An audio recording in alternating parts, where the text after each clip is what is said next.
बिस्मिल्लाहिर्रहमानिर्रहीम। अस्सलाम वालेकुम respected lawyers, brother and sisters, अस्सलाम वालेकुम। आज बहुत बहुत बहुत अहम लेक्चर है और आज हम बात करेंगे एविडेंस के बारे में। एविडेंस की डेफिनेशन हम पढ़ेंगे। ये जो ब्लू कलर में है इसका मतलब ये है कि हम ये डेफिनेशंस कर चुके हैं, इसके प्रीवियस लेक्चर्स हैं।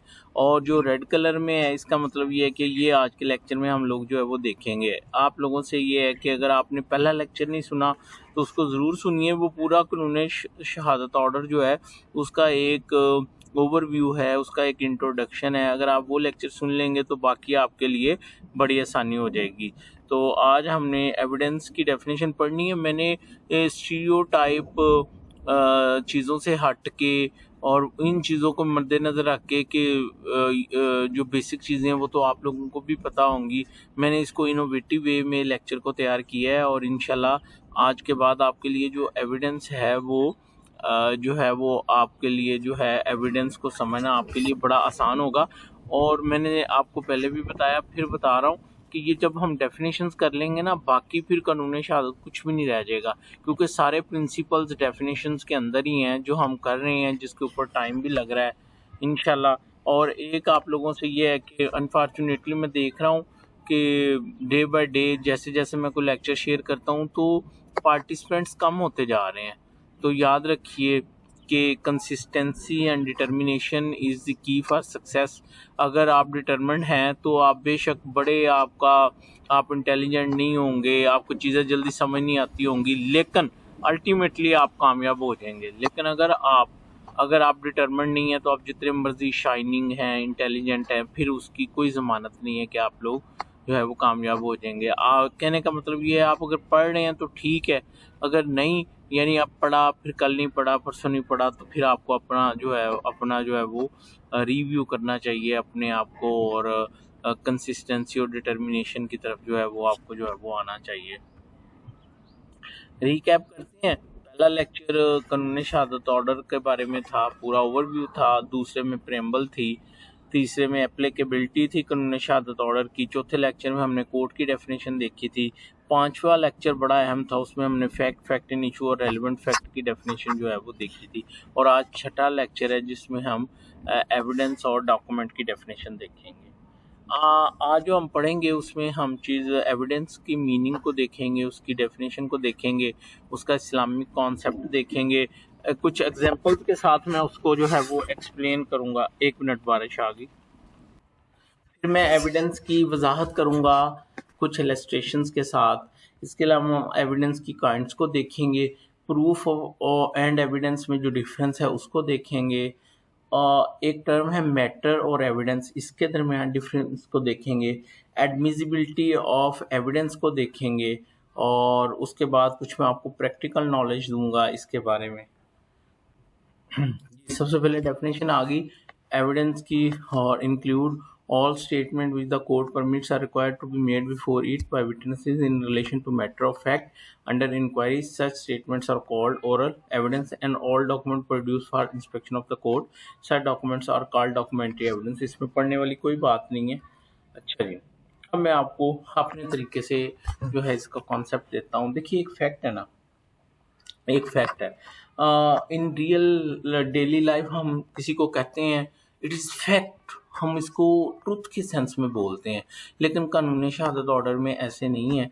कानून शहादत ऑर्डर में फैक्ट्स के जो मीनिंग है वो इनिशियल स्टेज पे कुछ और होता है और फाइनल स्टेज पे कुछ और होता है। मसलन एक फैक्ट है, चाहे वो फैक्ट इन इशू है या रेलिवेंट फैक्ट है। अब हम पिछले लेक्चर में पढ़ चुके हैं कि फैक्ट इन इशू क्या है, रेलिवेंट फैक्ट क्या है।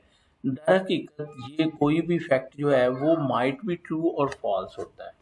माइट बी ट्रू और फॉल्स होता है। ये कब की बात है? जब लिटिगेशन स्टार्ट होती है, जब लिटिगेशन स्टार्ट होती है। अच्छा, यानी रेलिवेंसी ऑफ फैक्ट की स्टेज है जहाँ पे एक फैक्ट के बारे में डाउट है कि ये ट्रू है या फॉल्स है। लेकिन जब फाइनल स्टेज के ऊपर जज साहब अपना फैसला लिख रहे होते हैं तो उस वक्त कोर्ट बिलीव करता है किसी फैक्ट के बारे में, क्या कि फैक्ट इज ट्रू, या कोर्ट बिलीव करता है फैक्ट इज फॉल्स, या कोर्ट बिलीव करता है नीदर ट्रू नॉट फॉल्स। ठीक है। और उसको लीगल सेंस में क्या कहते हैं? फैक्ट प्रूव्ड, फैक्ट डिसप्रूव्ड और फैक्ट नॉट प्रूव्ड। ठीक है।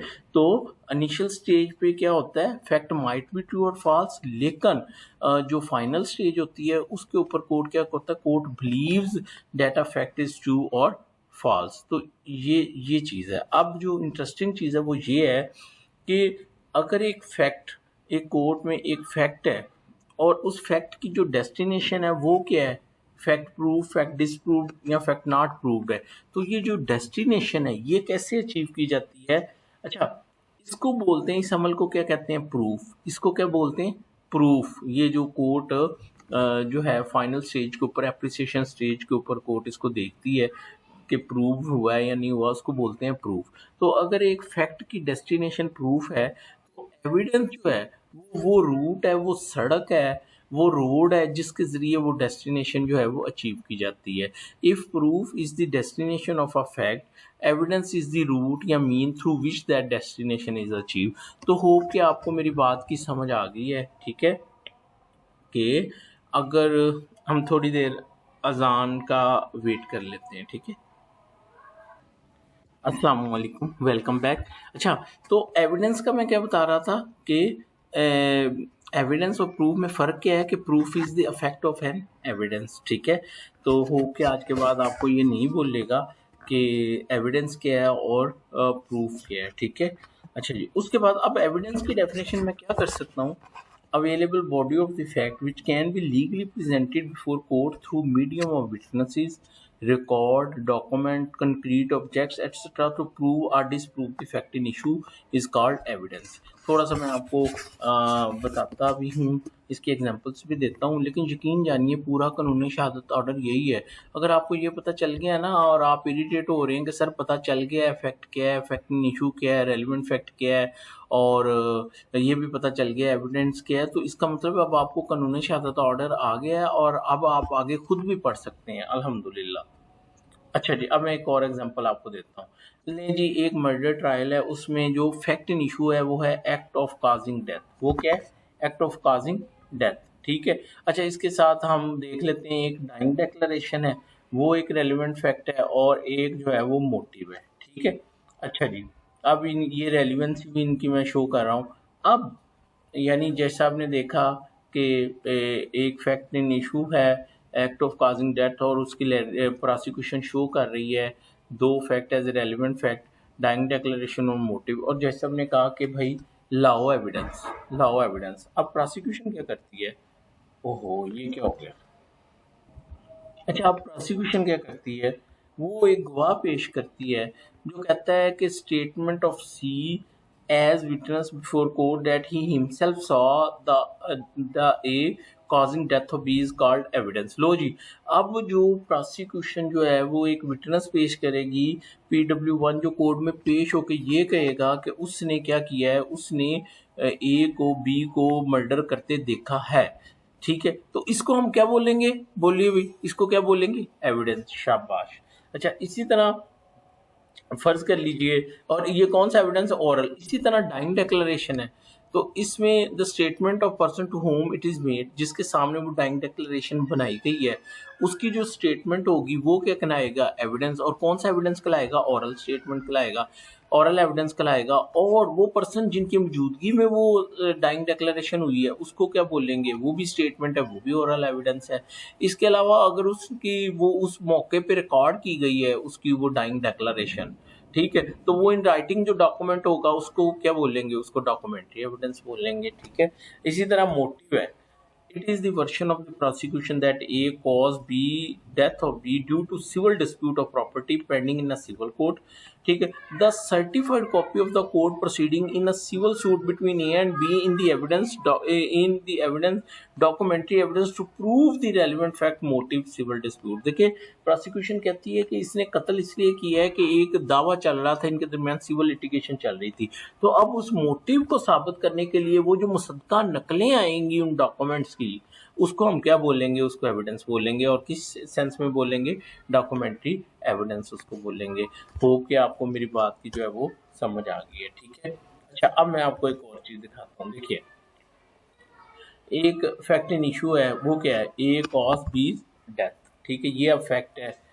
अब statement of C as a witness before court that he himself saw, ये क्या हो गया, ओरल एविडेंस हो गया। ठीक है, अब फाइनल स्टेज पे क्या होगा, इफ आफ्टर एप्रिशिएटिंग, वो फैक्ट प्रूव्ड और फैक्ट डिसप्रूव वाली बात आ गई ना। यानी मैं अब आपको एविडेंस के साथ अगला भी थोड़ा सा बता रहा हूँ कि अब जब एविडेंस आ जाएगा और कोर्ट समझती है कि वो भी आपको बताता हूँ। If after praising evidence the court believe that A has cause B's death, it is said that fact is in issue A causing death is proved. If after praising evidence the court believe that A has not caused B, it is said the fact in issue A causing death is disproved.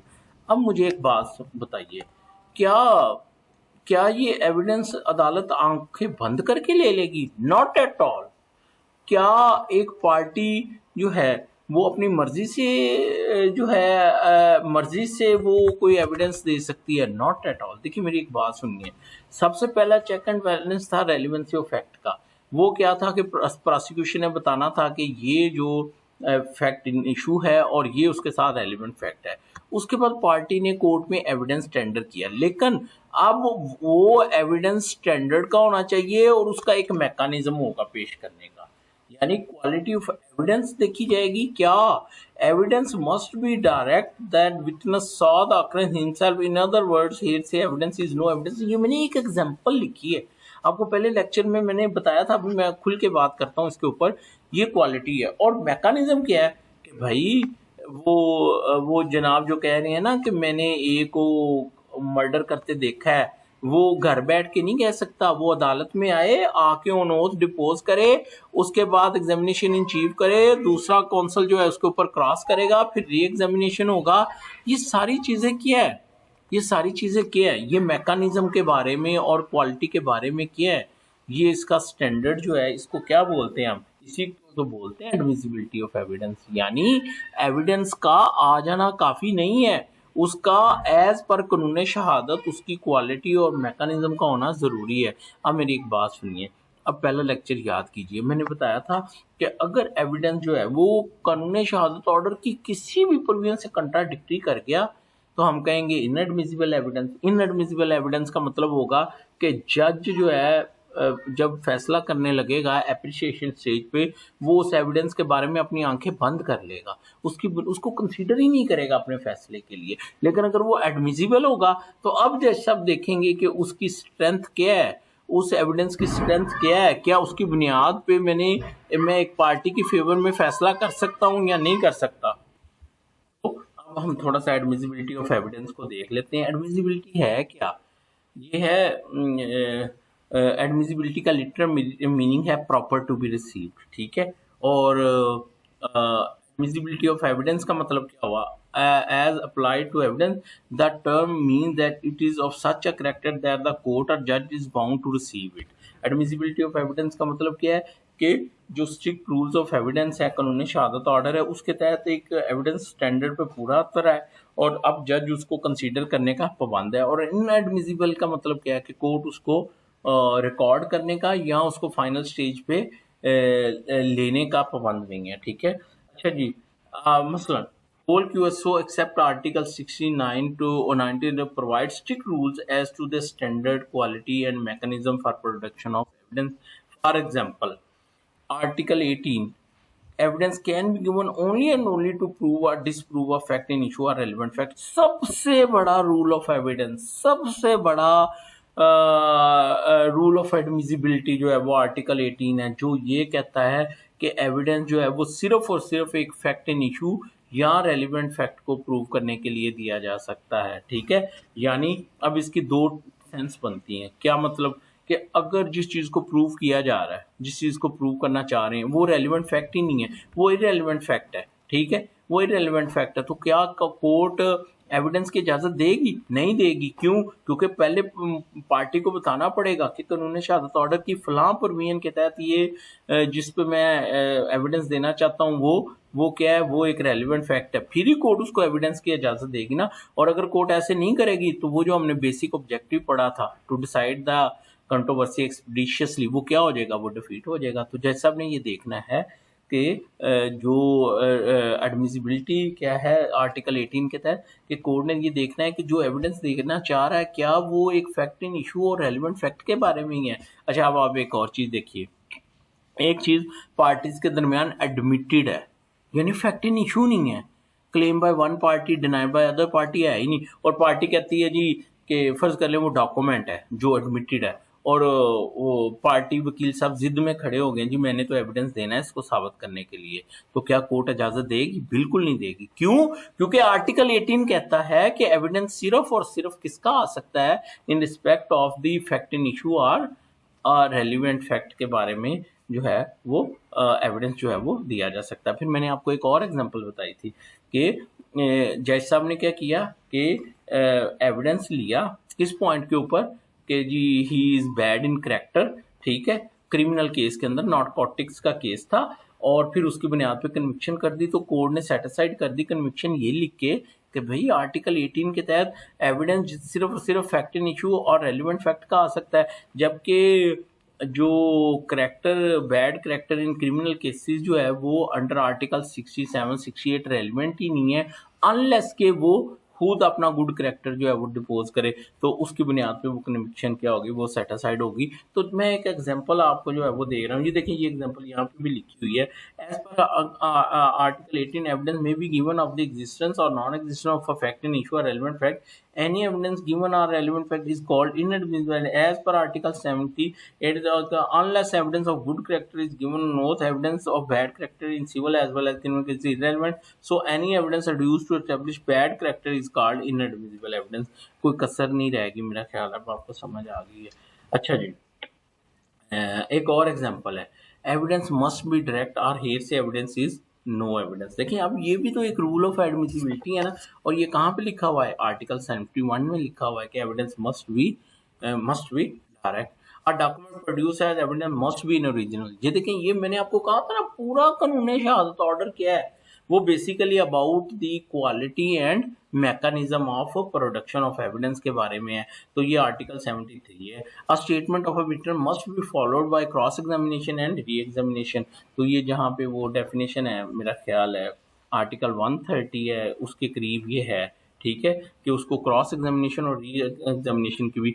Evidence can not be permitted to prove a confessional statement made while in custody of police, ठीक है। अब ये देखिए कि हमें पता है कि कन्फेशनल स्टेटमेंट वैसे रेलिवेंट है, लेकिन अगर वो बिफोर मजिस्ट्रेट बनी है तो फिर रेलिवेंट है, फिर मजिस्ट्रेट आएगा, आके कोर्ट में बयान देगा, बताएगा मैंने रिकॉर्ड किया। लेकिन अगर वो पुलिस की कस्टडी में हुई है तो फिर कोर्ट ना कर देगी, कोर्ट कहेगी क्यों भाई, मैंने रिकॉर्ड ही नहीं करना। जब कानून शहादत ऑर्डर ये कहता है कि पुलिस की कस्टडी में जो है वो कन्फेशनल स्टेटमेंट हो ही नहीं सकती, तो मैं आपको एविडेंस की इजाज़त क्यों दूँ? तो फिर कोर्ट क्या कहेगी कि ये जो एविडेंस आ रहा है। अच्छा, ये भी देखें, एक चीज़ याद रखिएगा, पहला सबसे पहला तो जज साहब की कोशिश ये होगी कि एविडेंस की इजाज़त ही ना दी जाए, ठीक है। लेकिन अगर वो एविडेंस आ गया है रिकॉर्ड पे तो इसका मतलब ये नहीं है कि वो एडमिसिबल हो गया है, वो स्टिल इनएडमिसिबल है, ठीक है।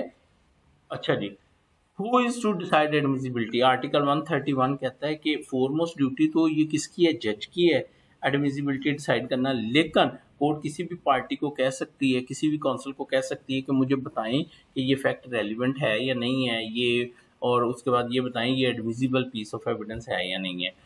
And to decide as needed, it should be decided as it arises and should not be reserved until judgment in cases. The moment a witness commences giving evidence which is inadvertent, he should be stopped by the court. However, question of admissibility may be deferred due to if said admissibility depend on receipt of further evidence। देखिए article 131 यही कहता है, और कानून शहादत order का objective भी यही है कि कोर्ट को then and there relevancy and admissibility के ऑब्जेक्शन डिसाइड करने चाहिए, लेकिन अगर एक्सेप्शनल सर्कमस्टांसिस के ऊपर उसको डेफर भी किया जा सकता है कि मैं इसको एट अप्रोप्रिएट स्टेज जो है कंसिडर करूंगा।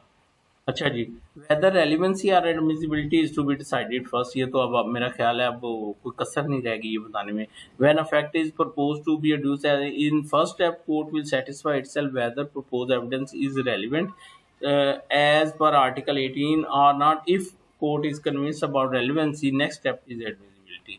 अच्छा जी, हम थोड़ा सा इसको वो देख लेते हैं, किताबी तरीके से भी देख लेते हैं। एविडेंस की डेफिनेशन 2(1)(c) में दी हुई है। ये उर्दू में डेफिनेशन शहादत में शामिल ज़ेर तकीम मतलब जुमला बयान जुबान अदालत के रूबरू दें, ऐसे बयान को ज़ुबानी शहादत कहते हैं। जुमला दर्जा अदालत के मान ऐसी दस्तावेजी शहादत कहते हैं।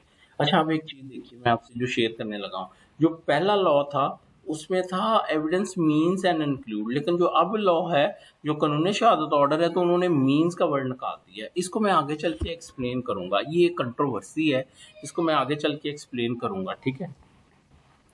अच्छा, लिटरल मीनिंग एविडेंस क्या है? The term evidence originate from Latin term evident or evident that mean to show clearly, to discover, or to ascertain, or to prove. Legal meaning is the original sense, signifies the state of being evident, plain or apparent. अच्छा, और definition हमने पहले भी देखी है। Available body of fact which can be legally presented before court through medium of witnesses, record, document, concrete objects to prove or disprove a fact is called evidence.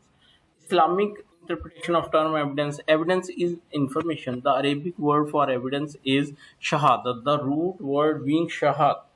It was observed in PLD 1918 that information based upon one's observation and knowledge is shahadat. Thus, what is merely conjecture or guess or surmise is not evidence. In technical term, evidence in Islam means true information about a thing or event provided to the court. Shahadat is one of the pillars supporting the system of adl justice in Islam. Just आपको knowledge share कर रहा हूँ, ठीक है। अच्छा जी, अब हमने जो एविडेंस, वैसे पीछे भी हम एग्जांपल्स पढ़ा है, हम थोड़ा सा इधर थोड़ी सी और एग्जांपल देख लेते हैं एविडेंस की। A is accuse of the murder of B, A cause B's death and A intentionally cause B death are the factor in issue as well as already discussed. Now the statement of C as written before court that he himself saw as causing death is called evidence, oral evidence.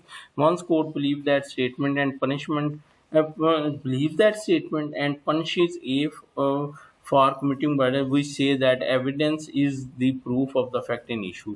तो देखिए, मैंने सारी चीज़ों को जो अब तक पढ़ा है उसको लिंक करने की कोशिश की है। Is the version of the prosecution that A caused death of B due to a civil dispute of property pending in a civil court. Here, alleged motive of murder civil dispute is a relevant fact under Article 20, and the certified copy of the court proceeding in a civil suit between A and B is the evidence, documentary evidence to prove the relevant fact motive civil dispute. Once court believes that relevant fact motive is proved, we can say that motive has also become the evidence to prove the fact in issue. यही मैंने आपको बताया था कि जब fact relevant fact भी prove हो जाता है तो वो भी बेसिकली किसका फैक्ट एविडेंस बन जाता है, फैक्ट इन इशू का बन जाता है। इसीलिए इसको एविडेंशियरी फैक्ट भी बोलते हैं, रेलिवेंट फैक्ट को ना। Is pleased that on alleged date, time, and occurrence he was abroad. Said plea of alibi is relevant fact as per Article 24, and the original passport produced in the court to prove that on the said date and time A was abroad is called evidence, documentary evidence to prove the said relevant fact. Once relevant fact of plea alibi is proved, it become an evidence to prove the fact in issue. Is the version of the prosecution that A was also previously convicted in murder trial. Now here previous conviction is a relevant fact as per Article 27 of QSO, and the certified copy of the judgment convicting the accused A is the evidence of the proof that relevant fact previous conviction. Once relevant fact previous conviction is proved, it also become evidence to prove the fact in issue A caused B's death. अच्छा, अब हम इसकी definition देख लेते हैं, ठीक है। इसकी हम सुनते रहते हैं, इसकी मुख्तलिफ किस्म की primary, secondary, oral, documentary, direct, indirect, circumstantial, corporative, substantive, electronic, forensic, medical, ये सारी एविडेंस की क्या है, काइंड है, ठीक है। अच्छा, अब एक ना क्वेश्चन है यहाँ पे ना, देखिए एक कंट्राडिक्शन आ गई। क्या? आपके सामने काइंड्स इतनी सारी आ रही हैं, ठीक है, लेकिन अगर हम 2(1)(c) को देखें तो ये तो कहता है जी बस दो ही काइंड है, ओरल और डॉक्यूमेंट्री एविडेंस, ठीक है। तो अब मैं आपको बताता हूँ कि ये इसके बारे में दो स्कूल ऑफ थॉट है, दो स्कूल ऑफ थॉट है। एक स्कूल ऑफ थॉट जो है ना वो ये कहता है कि भाई देखो एविडेंस इंक्लूड्स, एविडेंस की एग्जॉस्टिव डेफिनेशन नहीं दी गई, तो ये जो बाकी टाइप्स हैं वो भी इस एविडेंस की डेफिनेशन में क्या कर लो, शामिल कर लो, ठीक है। लेकिन दूसरा स्कूल ऑफ थॉट ये कहता है नहीं, एविडेंस की डेफिनेशन यही होनी चाहिए, क्या मीन्स एंड इंक्लूड। अच्छा, वो क्यों कहते हैं? मैं आपको बड़ी इंटरेस्टिंग चीज़ आपसे शेयर करने लगा हूँ। मैंने आपके साथ अभी एक चीज़ बताई थी कि एविडेंस के थ्रू जो है वो एक फैक्ट को क्या किया जाता है, प्रूव किया जाता है। बेसिकली मैंने जानबूझ के ये टर्म गलत लिखी थी, मुझे लिखना चाहिए था मैटर। क्या लिखना चाहिए था? मैटर। क्यों लिखना चाहिए था? ये देखें, आर्टिकल 161 कहता है कि एक जजमेंट बेस करेगी किसके ऊपर? ड्यूली प्रूव फैक्ट्स के ऊपर। ठीक है, अब फैक्ट प्रूफ की डेफिनेशन क्या है? Fact is said to be prove and after considering the matter. यहाँ पे एविडेंस का वर्ड नहीं लिखा गया, यानी matter is a broader term of evidence. Evidence is not the exhaustive term. Evidence is the part of matter. At final stage, when a judge is going to make a decision, वो evidence उसके सामने नहीं होगा, matter होगा। तो फिर matter में क्या क्या चीजें आ जाएंगी, ये देखें। मैटर में एविडेंस भी आ जाएगा, रियल ऑब्जेक्ट क्या आ जाएगा। अब ये देखें ना, रिकवरियाँ जो मसलन जो उससे पिस्टल रिकवर हुआ है वो जज साहब के सामने पेश हो रहा है। इसके अलावा स्टोलन प्रॉपर्टी कोर्ट के सामने पेश हो रही है। तो वो एक स्कूल ऑफ थॉट कहता है कि वो एविडेंस है, और दूसरा स्कूल ऑफ थॉट कहता है नहीं, उसको मैटर के अंदर लेके आओ। ठीक है, अच्छा, इस तरह इलेक्ट्रॉनिक डिवाइसेस हैं। एक स्कूल ऑफ थॉट ये कहता है कि ये एविडेंस है, दूसरा कहता है कि नहीं, ये इंडिपेंडेंट है, ऑब्जेक्ट है, जो कि मैटर की डेफिनेशन में आएगा। इसी तरह प्रिजम्पशंस हैं, fact admitted need not to be proved है, जुडिशियल नोटिस है। अब ये देखें, judicial notice is not an evidence, लेकिन कोर्ट उसको कंसीडर कर सकती है। इसी तरह जो एक्यूज की स्टेटमेंट है 342 की, कोर्ट उसकी बुनियाद पर उसको कन्विक्ट नहीं कर सकती क्योंकि वो एविडेंस नहीं है, लेकिन कोर्ट उसको कंसीडर कर सकती है as a matter for the just decision of the case. इसी तरह demeanour of a witness evidence नहीं है, लेकिन कोर्ट उसको कंसीडर कर सकती है केस का फैसला करने के लिए। इसी तरह लोकल कमीशन की रिपोर्ट जो है वो एविडेंस नहीं है, लेकिन कोर्ट उसको कंसीडर कर सकती है अपना just decision of the case के लिए। तो ये मैंने बताया है कि एविडेंस और मैटर के दरमियान जो है वो डिफरेंस क्या होता है। ठीक है, अच्छा, आप थोड़ी सी काइंड देख लेते हैं इसकी। Primary and secondary evidence. ठीक है, प्राइमरी एंड सेकेंडरी एविडेंस में भी ओरल और डॉक्यूमेंट्री एविडेंस, यानी जो प्राइमरी और सेकेंडरी एविडेंस है वो ओरल भी हो सकता है और डॉक्यूमेंट्री भी हो सकता है। अब primary and secondary oral evidence क्या है? is the evidence of what a witness has personally seen or heard gathered by his sense। ठीक है, ये ओरल की, it is also called direct evidence as oppose to hearsay evidence. Sorry, ये secondary नहीं लिखना था, प्राइमरी ओरल एविडेंस है। As a rule hearsay evidence is not admissible, but there are some exception cases of hearsay evidence which are admissible। Such exception cases of hearsay are example of secondary oral evidence, जैसे dying declaration है, that is not primary oral evidence, that is secondary oral evidence। ठीक है, अच्छा जी, इसी तरह primary and secondary documentary evidence क्या है? अच्छा जी, primary evidence is the evidence of the original document, while secondary evidence is the evidence of the copies of document which are admissible under certain circumstances, article 74 और 76, यानी वो certified copies etc। या इंशाल्लाह हम आगे पढ़ेंगे। उसके बाद जी, बेस्ट और ओरिजिनल एविडेंस क्या होता है? बेस्ट और original evidence mean primary evidence, the best evidence exclude the secondary evidence. जहाँ पे बेस्ट एविडेंस यानी ओरिजिनल मौजूद है, वहाँ पे सेकेंडरी एविडेंस नहीं पेश किया जा सकता, अनलेस के कोर्ट को सेटिस्फाइड किया जाए कि एक पार्टी ओरिजिनल क्यों नहीं पेश कर सकती, वो गुम गया है, उसके रिकॉर्ड उसके कंट्रोल में नहीं है व्हाट्सएवर, तो फिर कोर्ट सेकेंडरी एविडेंस की इजाज़त जो है वो दे सकती है। रियल एंड पर्सनल एविडेंस मैं ऑलरेडी बता चुका हूँ कि it is the production of the material object other than a document for court inspection like weapon, stolen property etc। उसके बाद है ओरल और डॉक्यूमेंट्री एविडेंस, ये हम कर चुके हैं। डायरेक्ट एंड इनडायरेक्ट एविडेंस, ये बड़ा इंपॉर्टेंट है, प्लीज गौर से सुनिएगा। The word direct evidence is used in two senses, as oppose to hearsay evidence and as oppose to circumstantial evidence. In first sense, direct evidence is the evidence of the factual actually perceived by a witness with his own sense or an opinion held by him, while hearsay evidence what someone else had told the witness to have some or heard by him। Article 70, the word direct is used in contradiction with hearsay evidence। ये आपने law में भी पढ़ा है, इस पे आपकी grip भी है। दूसरी सेंस में क्या है? Direct evidence prove the point in question directly. अब दूसरी सेंस में क्या है कि direct evidence is oppose to circumstantial evidence. For example, eye witness to a murder is a direct evidence, ठीक है। Circumstantial evidence does not prove the point in question directly, but establishes it only by inference. Thus, if there is no eyewitness to a murder, the fact that A had the motive to murder B, or that was seen running away with blood-stained knife from B's room, where B was found dead immediately after B's crisis, were heard, would be circumstantial evidence against A. तो हो कि आपको इसकी जो है वो समझ आ गई है। अब ये सर्कमस्टांशियल एविडेंस को अप्रिशिएट कैसे किया जाता है, इसको प्रूव कैसे किया जाता है, ये इंशाल्लाह हम आगे चल के अगले लेक्चर्स में जो है हम देखेंगे। इसी तरह जी modern devices, electronic devices, modern electronic can be presented in the court as evidence, which means that even in criminal cases evidence can be presented by way of electronic records. For example, video conferencing, telegraphing message, tape recorder, press reports, ये सारे क्या हैं evidence की kinds हैं। ठीक है। अच्छा जी, उसके बाद हम उसके बाद difference between evidence and proof ये हम पढ़ चुके हैं। Difference between evidence and matter ये हम पढ़ चुके हैं।